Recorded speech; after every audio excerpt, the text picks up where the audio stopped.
So guys, good morning to all of you. This is Magiraj here, and now we are going to discuss about the classification of magnetic substances like diamagnetic substances, paramagnetic and ferromagnetic substances and their properties. तो साथियों अब हम discuss करने जा रहे हैं कि जो पदार्थों को कितने भागों में बांटा गया है, जैसे प्रतिचुंबकीय, अणुचुंबकीय और लौह चुंबकीय तथा इनकी विशेष गुण क्या है उनके बारे में डिस्कस करेंगे। तो देखिएगा अब यहाँ पर जो मैग्नेटिक सब्सटेंसेज हैं, चुंबकीय पदार्थ, उनको 3 पार्ट में डिवाइड किया गया। ये है डायामैग्नेटिक सब्सटेंसेस, इनको बोलते हैं प्रतिचुंबकीय पदार्थ। फिर है पैरामैग्नेटिक सब्सटेंसेस यानी अणुचुंबकीय पदार्थ, और तीसरा है फेरोमैग्नेटिक सब्सटेंसेस,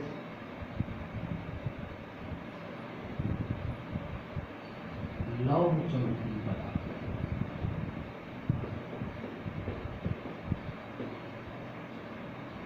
ठीक है ना। तो देखते हैं इनकी क्या विशेषताएं हैं। तो देखिएगा डायामैग्नेटिक, पैरामैग्नेटिक और फेरोमैग्नेटिक, सबसे पहले तो इनकी डेफिनेशन क्या होगी।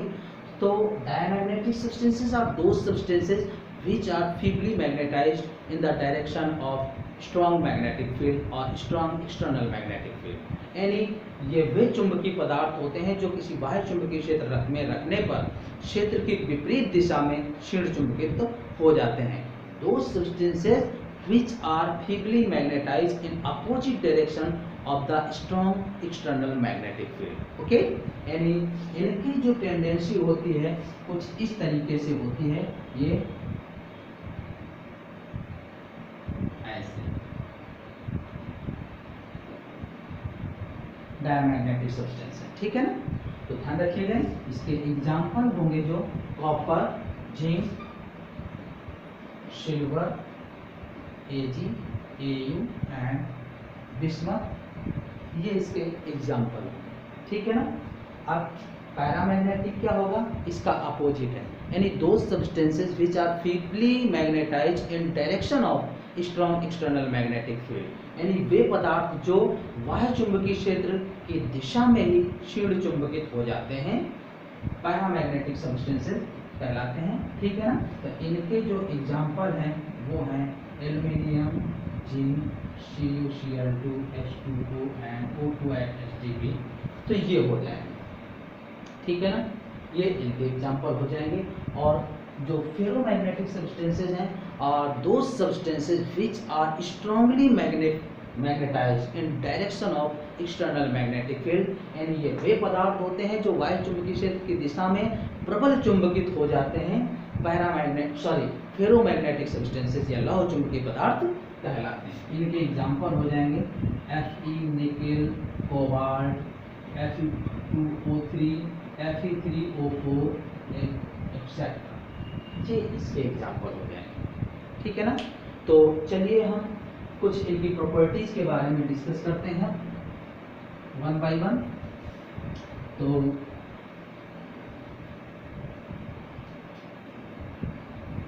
देखिएगा हम डायामैग्नेटिक यानी प्रतिचुंबकीय, ठीक है ना, और पैरामैग्नेटिक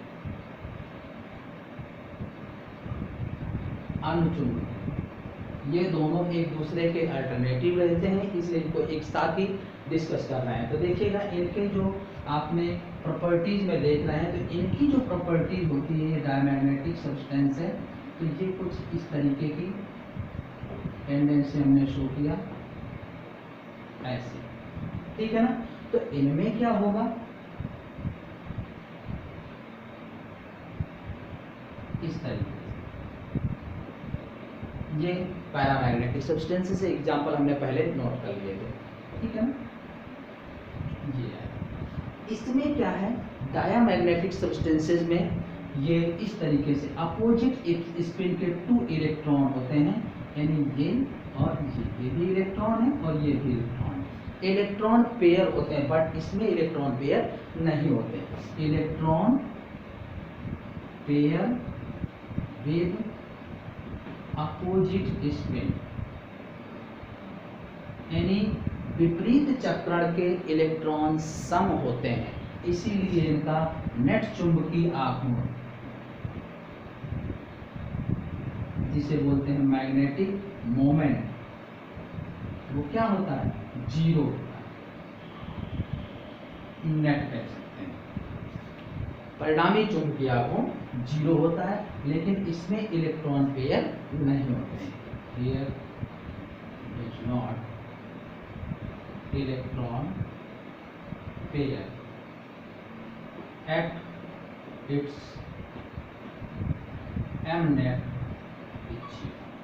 फिर भी इसका परिणामी चुंबकीय आघूर्ण जीरो रहता है। तो अब यहाँ पर देखते हैं कि इसमें इलेक्ट्रॉन पेयर जब ये क्या है कि ऐसे स्ट्रॉन्ग मैग्नेटिक फील्ड में रखते हैं तो इस डायरेक्शन का, इनकी इसकी डायरेक्शन वाला कुछ भी हो, चाहे देखिएगा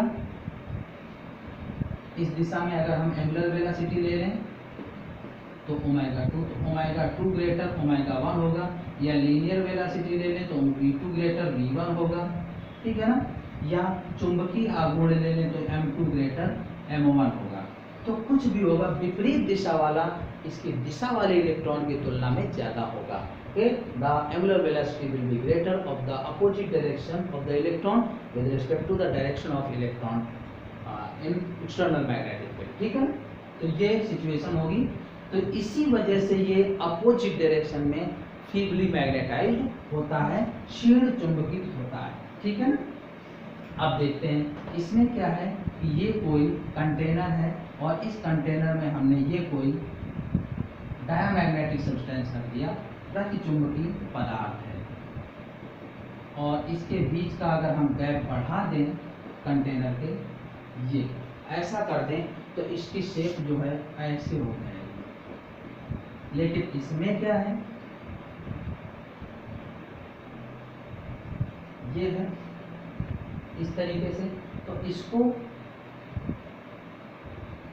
जब हम डिस्टेंस बढ़ा देंगे तो ये कंटेनर की इस तरीके की शेप में आ जाएगा।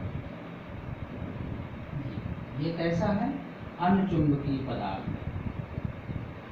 पैरामैग्नेटिक सब्सटेंसेस, ठीक है ना। तो इनकी शेप ऐसी मिल जाएगी। अब देखते हैं, हमने एक चीज और डिस्कस की थी यहाँ पर कि mu R equal to 1 plus जाइम, इस फॉर्मूले से देखें 1 प्लस जाइम, तो म्यू आर की वैल्यू डायामैग्नेटिकली नेगेटिव होती है।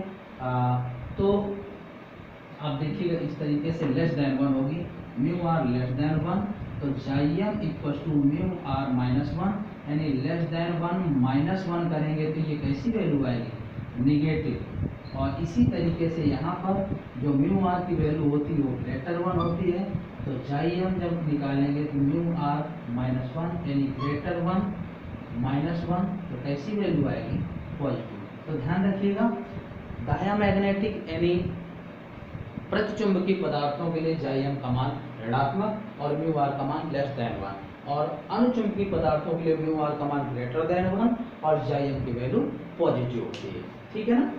और इसी जगह अगर आप फेरो देखेंगे, फेरो मैग्नेटिक के लिए, तो चलिए इसको हम थोड़ा सा बाद में डिस्कस कर लेंगे, ये होगा।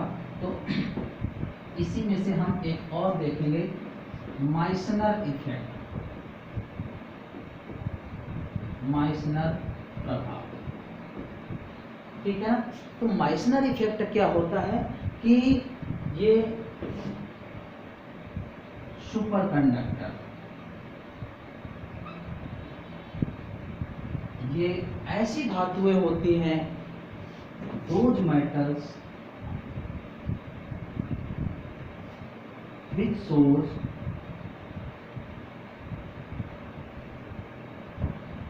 completely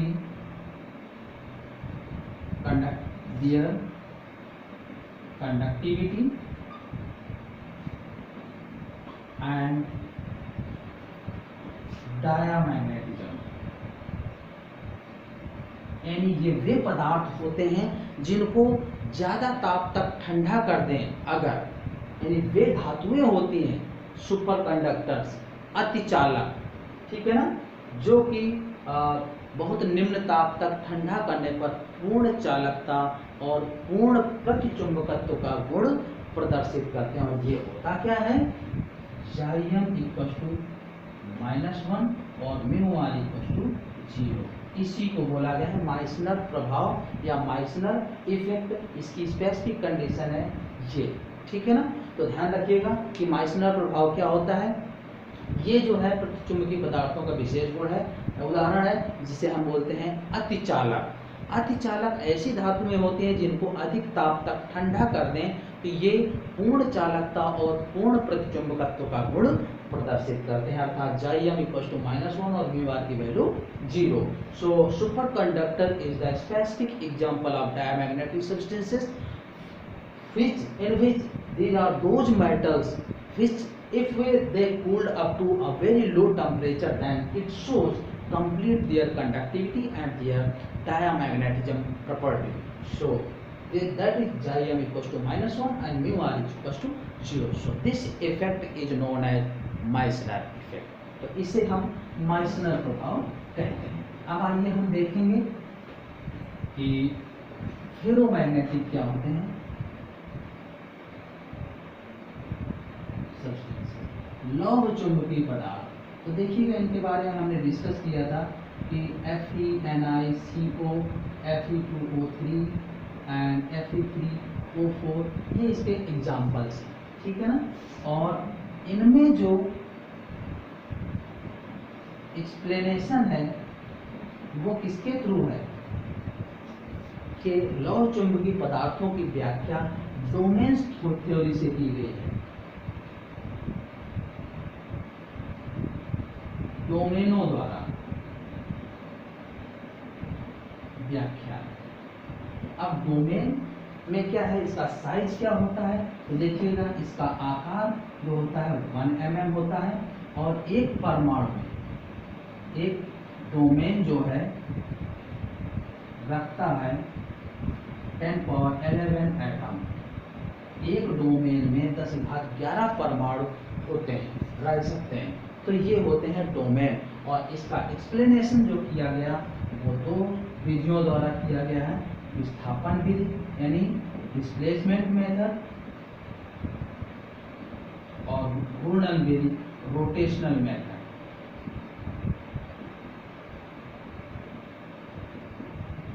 तो इनका जो डोमेन्स का एक्सप्लेनेशन है due to the mutual orientation, यानी इस तरीके से ये इनके पदार्थों में जो इलेक्ट्रॉन है सजे रहते हैं, बिछे हुए रहते हैं कि वो परस्पर अपना नेट चुंबकीय आघूर्ण शून्य प्रदर्शित करते हैं। It's resultant magnetic field becomes 0। But ऐसा नहीं होता कि इनिशियली इनमें नेट मैग्नेटिक मोमेंट 0 होता है, बट जब किसी एक्सटर्नल मैग्नेटिक फील्ड में रखते हैं तो ये इस तरीके से मेंटेन कर लेते हैं अन्योन प्रेरण क्रिया द्वारा, ठीक है, म्यूचुअल इंडक्शन प्रोसेस द्वारा। तो अब देखते हैं कि ये डिस्प्लेसमेंट और रोटेशन मेथड कैसे होता है। तो मान लेते हैं कि जैसे ये कोई इस तरीके से इनमें इलेक्ट्रॉनों का एक्सप्लेनेशन किया गया है। तो इनिशियली ये फेरोमैग्नेटिक सब्सटेंस है, फेरोमैग्नेटिक सब्सटेंस यानी लौह चुंबकीय पदार्थ। तो अब इसको अगर हम डिस्प्लेसमेंट मेथड में देखेंगे और रोटेशन मेथड में देखेंगे, तो डिस्प्लेसमेंट मेथड में क्या होता है कि वे इलेक्ट्रॉन जो एक्सटर्नल फील्ड की डायरेक्शन में है या डोमेन, वो